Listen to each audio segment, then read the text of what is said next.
The White House has announced President Biden and the First Lady will visit the site of last week's building collapse in Surfside, Florida, later this week. This comes as newly released photos give us a glimpse into what could have contributed to last week's catastrophe. A contractor shared these photos with the Miami Herald of a wet floor, cracked concrete, and corrosion. They were taken 2 days before the collapse. We are also learning the head of the condo association sent a letter to residents in April of this year about worsening damage in the basement that had to be repaired. The estimated cost of those repairs was over $9 million. 150 people are still unaccounted for so far. 11 bodies have been pulled from the rubble. No one has been found alive since Thursday. CBS News national correspondent Mark Strassmann has more. For 6 days now in Surfside, rescue teams have poked in the rubble for survivors. Families linger in the purgatory of not knowing. Families, because of the process we've gone through, are coming to their own conclusions. Some are feeling more hopeful, some less hopeful, because we do not have definitive answers. Search teams work round the clock. New photos taken 2 days before the collapse show water on the floor, cracked concrete, and damaged rebar in the complex's pool equipment room. A contractor who gave the photos to the Miami Herald says he was struck by the lack of maintenance in the lower level. Unclear whether these issues contributed to the collapse. This picture is my son, Luis Andres, which you can see all pictures and you will see the smile. The body of Luis Bermudez's son was found Saturday.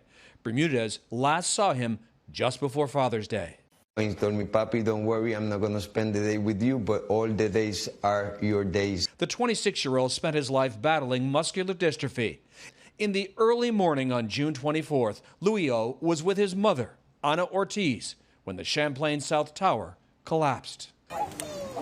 This beach vigil last night honored all the victims. We're trying to do the best we can, set a good example to be strong. No one has been found alive since last Thursday, but hope still breathes here. Mark Strassmann, CBS News, Surfside, Florida. Florida State Representative Joe Geller joins us now. He represents the 100th district, which includes Surfside.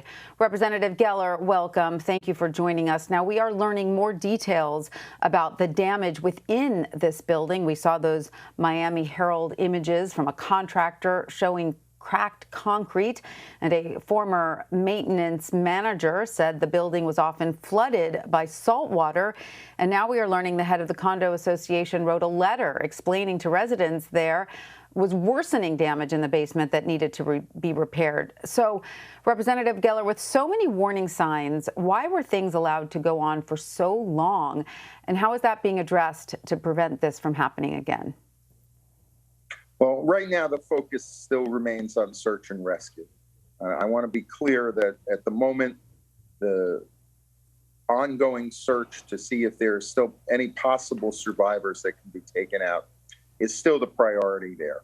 But certainly this needs to be fully investigated, and it may very well be the case that we need stronger laws to require not only that these things are reported, but make sure that those reports make their way to local government, whether the city at the county level.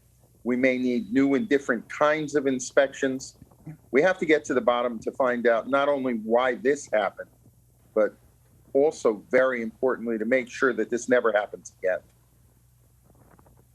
Yes, absolutely. And our hearts go out for everyone still hoping for news from missing loved ones. You know, residents living in the buildings nearby have voiced concerns about the stability of those buildings. An engineering team hired by the town has not found any evidence of major structural damage, thankfully. But during a press conference earlier today, officials said damage was found and some residents were asked to leave. Is that the case, and is this a case of extreme precaution, or are there some real concerns given the history of the building that collapsed? Certainly the concerns are real when you look at the pictures of what happened here. Now, we don't want to be alarmist in the sense of creating a panic where there may be no need for one, but anyone who feels unsafe certainly should consider staying somewhere else until at least investigations can be launched and inspections can be completed. There's nothing definitive that indicates that there is a problem in any other building, but that's why we need to find out exhaustively what happened here. Now, all of that will take some time, but that doesn't mean still that we don't have an obligation to protect everyone possible in a similar situation. And again, if you feel unsafe, go ahead and make other arrangements. And inspections, where at the county level and in our cities, already inspections and audits are taking place as we speak. And it's very important those be done as quickly as possible, not only for public confidence, but in case there is a problem. And Representative Geller, can you tell us about the kinds of challenges search and rescue crews are currently facing as they look for those still missing? I'm in touch on a regular basis with the emergency management people. This is a very dangerous facility right now, even for the people conducting the search and rescue. It's unstable. There's been terrible rain. There's a lot of heat out there. I mean, it's the pile itself is not stable. And our first responders, we have world-class search and rescue people here in Miami-Dade County. They go all over the world, and the world is reciprocating. We have crews here from Israel, from Mexico, from all over the country, but it is dangerous.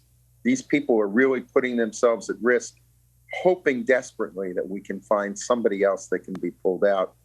We don't want to see one more casualty at this site among our first responders or anyone else. So they're trying to exercise caution, but they're still trying to do the job and leave literally no stone unturned, hoping to find somebody else that can be saved. Absolutely. Again, our hearts are with you and the families waiting to hear on loved ones and the first responders who are doing an amazing job. Representative Joe Geller, thank you so much for joining us.